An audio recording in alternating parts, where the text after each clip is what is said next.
is Noreen Crone-Findlay from Crone-Findlay.com and TottyTalksCrafts.com. As you can see on my title board, today I'm going to be doing several video tutorials actually on weaving inkle bands on Mirrix looms.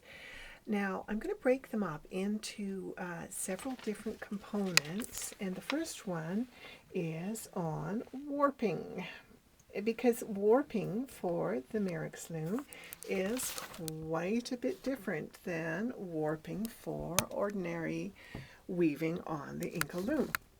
Excuse me, on the Mirrix loom. Okay, so here are my URLs. Crone-Findlay.com is my website. That's where you can buy my my patterns and designs. And TottyTalksCrafts.com is my blog. And that I'm going to have quite a few support links and photographs and things on my blog for the inkle weaving on the Mirrix loom.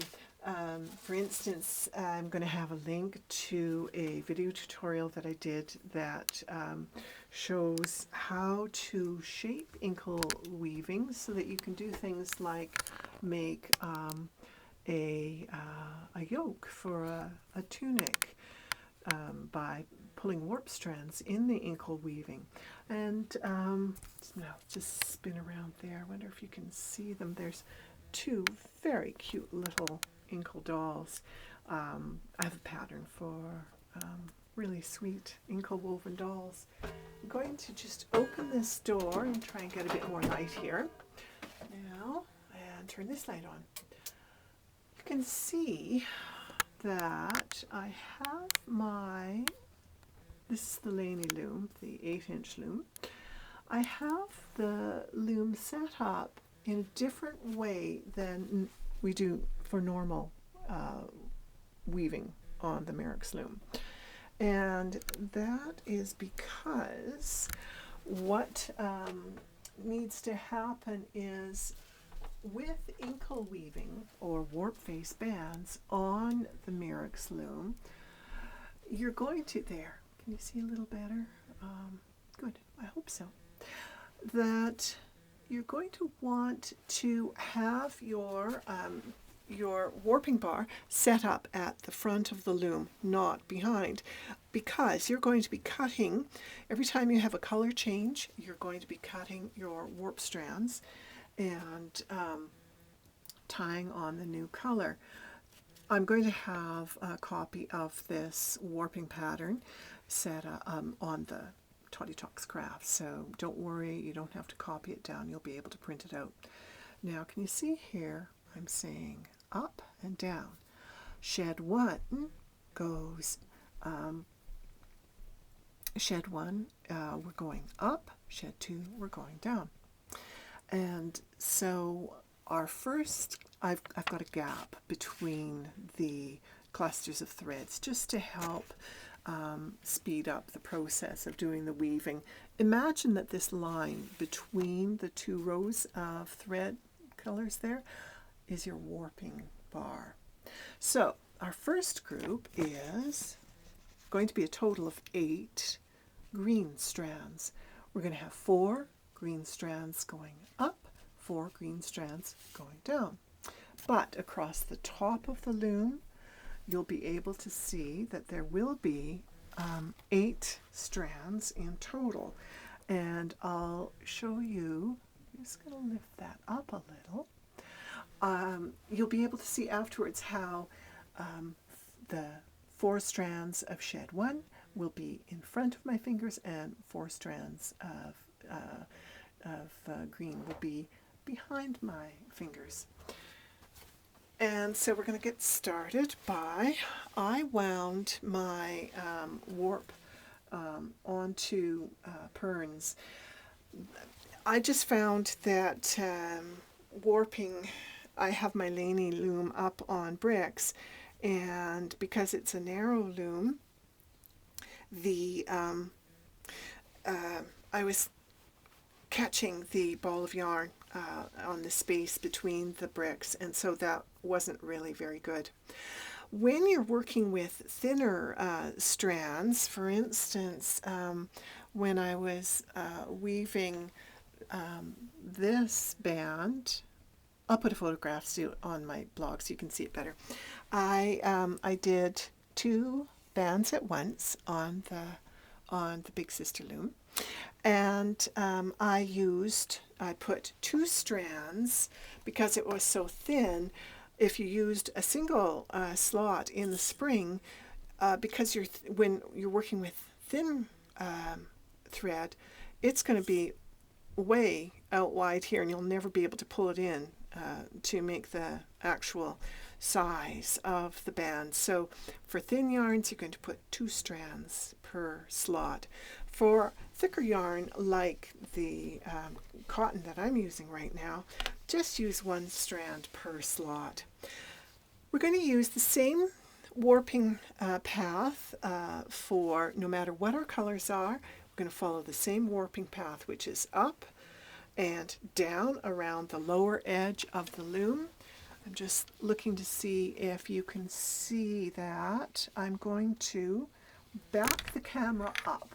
Hopefully you'll be able to see that better if I just back it up a little and lift it a little. Sorry about the shaking. YouTube will chastise me about that. Now hopefully you can see what I'm doing, and what I'll do is I'll push it to an angle. Is that better? Yeah, I think that is better.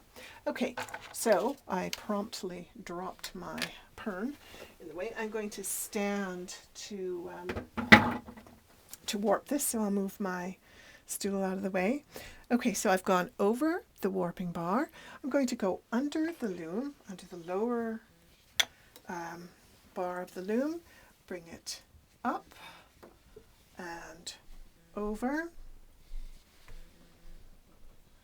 and through. Now remember, you don't want to come here. What I'll do is I'll do this wrong, okay? Just because this is what you don't want to do. You don't want to go, for instance, around like that, because this means you'll never be able to advance your warp. So come through so that you can go up and over again. So we want to have a total of 8 strands on the top, evenly divided between our up and our down path, and that will give us our 4 strands in shed 1 and 4 strands in shed 2. You know, I have spent more hours than I really care to admit working on perfecting doing the Inkle bands on the Mirrix Loom. And, you know, there are some definite tricks to it. Because of the nature of the loom, there's, you know, some things that just work so beautifully. I love being able to hold the loom flat in my lap for when I'm weaving. And I also love the tensioning device, and of course the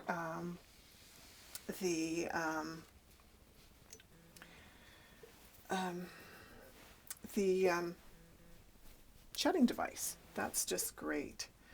But I have had to really, you know, do some figuring here to get it.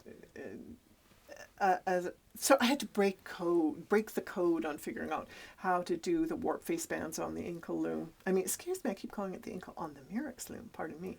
Okay, so 2, 4, 6, 7. Okay, so we want 1 more pass, and then I'll show you what we have. Okay, come through. I'm going to just set my my bobbin of green thread just while I show you. Okay, now we have got, how many have we got? Oops, I just dropped it. 2, 4, 6, 8. So that's excellent. So now this one, the tie on, we need to push to the back. So we have 4 strands in shed 1, and if I pull 4, there we go, there's 4 strands in shed 2. Perfect. So now, pick up my dropped bobbin here. We'll check out our warping path here. Okay, so we have 4 strands of orange, 2 going in our up and 2 going in our down. So 2 in shed 1 and 2 in shed 2. So I'm going to cut the green. Whenever you when you're doing inkle weaving on the Mirx, whenever you change colors, cut your first color at the warping bar, tie on your second color, and carry on with the same warping path. Don't change your flight plan here. Keep going with your same warping path, which is to go up for your first pass, and now over and down, and bring it up and around. So that we now have 1 strand in shed 1 and 1 strand of orange in shed 2. So we want to have a total of 4 orange strands on the top of our loom, and they'll be divided at the warping bar, because the warping bar is our little magic wand here. And here we go. So we now have 2 orange strands. I'm just going to put this behind so that it's not quite as confusing. Okay, so we have 2 strands of orange in front, 2 strands of orange in the back for our 4 strands of orange.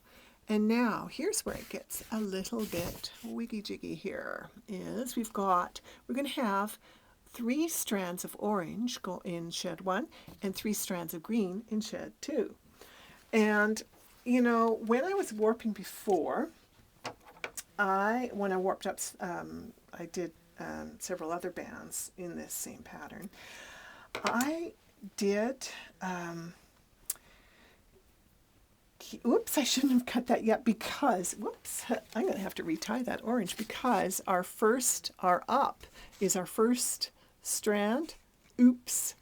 And so I suppose what I could do is I could just turn it there. I just turned it upside down, and now our green is going to be in the up strand. So, okay, if I had been reading my pattern correctly, I would have done one more up pass with the orange, but I didn't, so I just flipped my pattern, and now we're going to have our greens being our up for these 3 passes, for these 3 sets of warp strands. So we're going to we've tied on the green, we're going to go up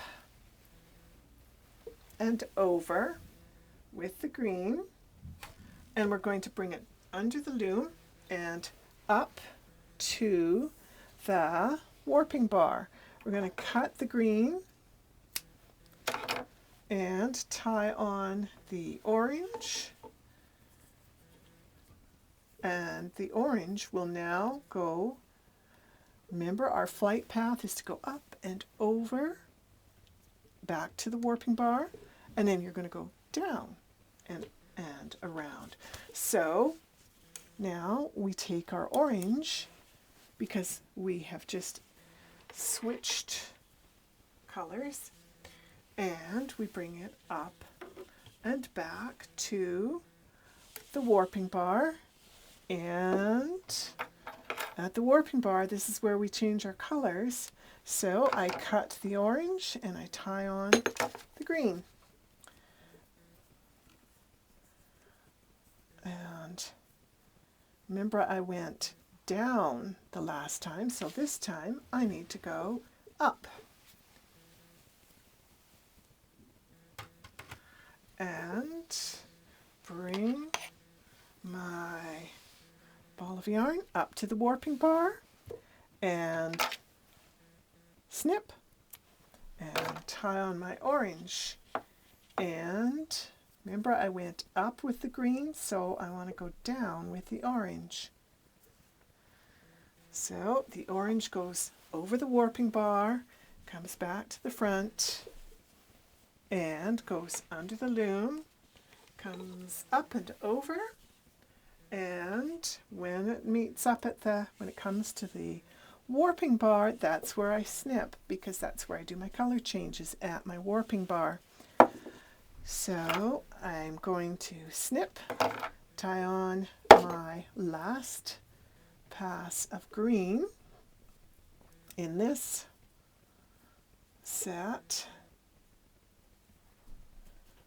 So then the green is going to come to the front and over and into the next slot. It goes over the top, comes down, and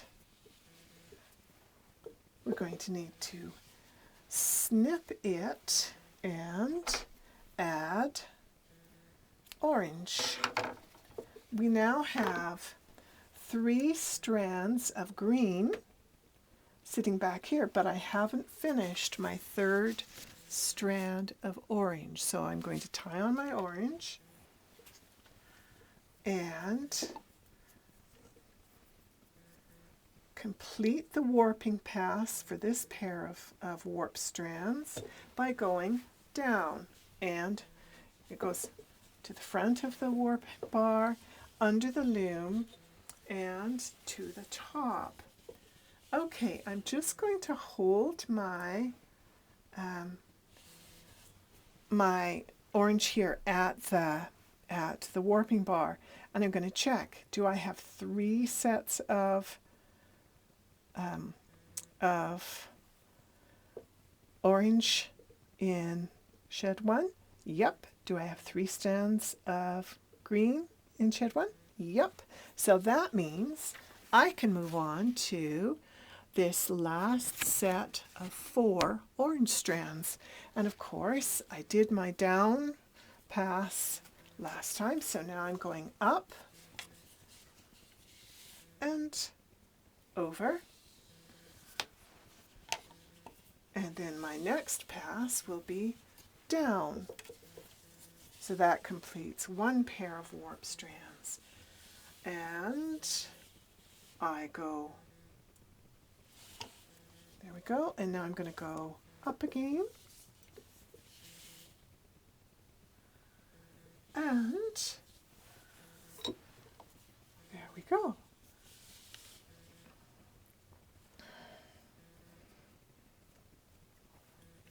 So I have 2 in this set of passes. I have 2 orange in front, 2 orange at the back. I cut my orange now because I now will finish up with 4 green. So I tie on my green for, it's a total of 8 green because I have 4 green in shed 1 and 4 green in shed 2. Okay. Uh-oh. You know what? I made a mistake there. My next move would be to get it right. But my next move should have been to take 1 more pass of the, oh, this is just not cooperating here. Take 1 more pass of the orange, whoops, down and around the lower edge here, because I just looked and I went, wait a minute, I'm not going to take my green to the bottom. I need to do 1 more set of orange. There we go. Bring that over.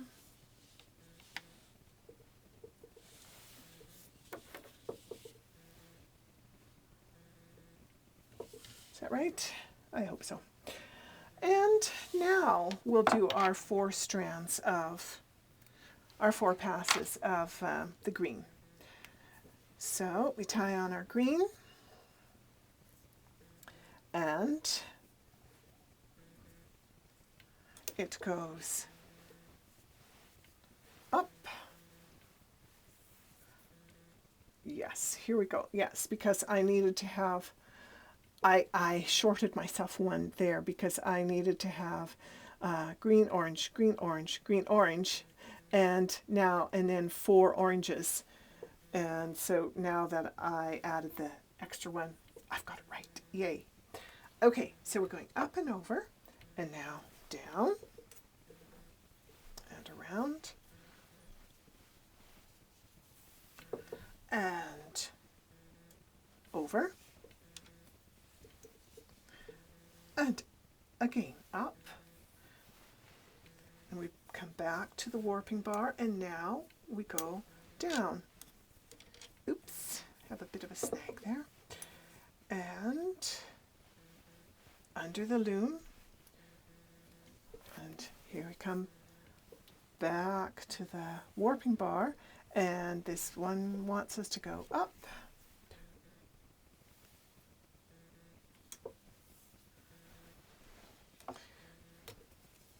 Because we went up last time, this time we go down.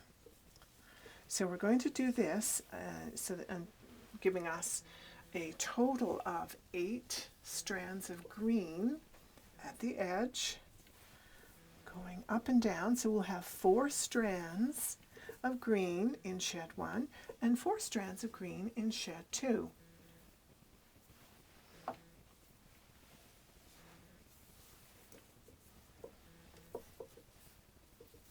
Just going to count here. 2, 4, 6, 7, and that gives me 8. So let me check. Do I have 4 strands in front of? Yes, I do. Let's see if I have 4 strands behind. 4 strands of green behind. Excellent. So I can now tie off my, I'm going to wrap it around and tie a knot.